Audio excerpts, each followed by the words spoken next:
J'ai invité un peu les journalistes de la presse nationale et internationale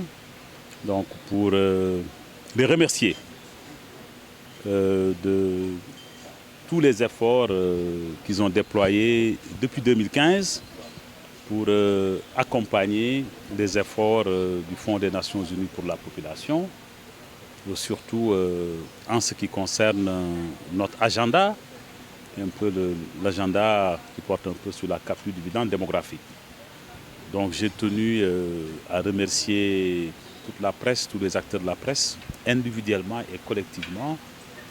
parce que ces acteurs ont joué un rôle extrêmement important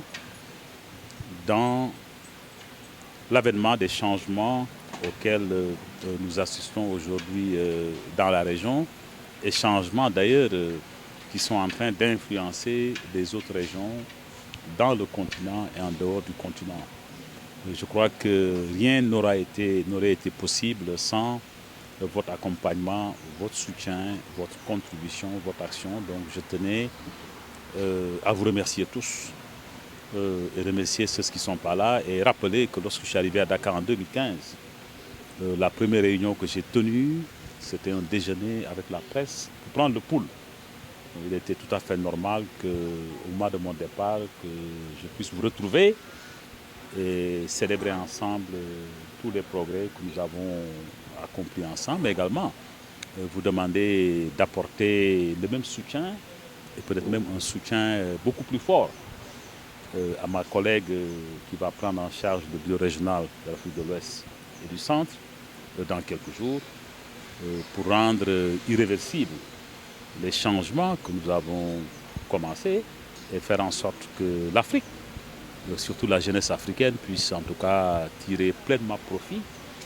des opportunités que nous avons et que l'Afrique puisse continuer, pourquoi pas accélérer sa marche vers la prospérité. Oui, je crois que nous avons déjà eu plusieurs séances de travail, des séances de travail approfondies. Je crois que c'est une excellente personne qui faisait partie de l'équipe et je ne vois pas d'option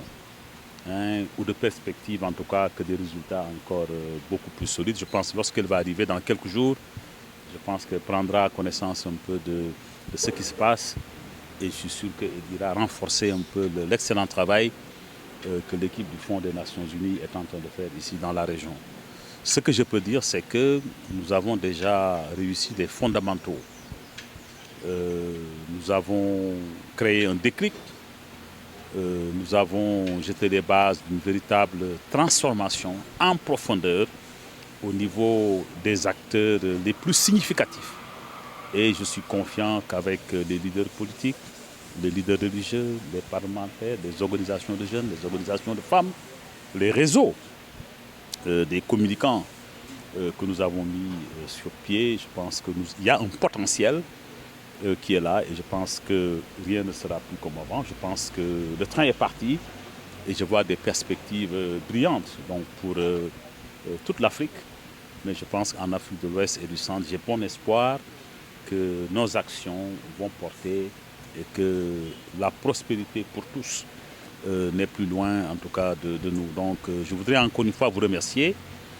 pour le soutien et vous encourager à continuer à travailler la main dans la main pour la région, pour les populations de la région, pour les jeunes, parce que nous savons que dans quelques années, 3 jeunes sur 3 seront un peu de cette région, de l'Afrique. Donc c'est le moment de préparer cette jeunesse, c'est le moment d'investir dans cette jeunesse et je suis satisfait de tous les efforts que nous avons déployés ensemble ces dernières années pour en faire un agenda, pour mobiliser tout le monde, pour lancer ces chantiers et faire en sorte que, en tout cas, que notre action puisse créer des conditions meilleures pour l'Afrique de demain. Merci.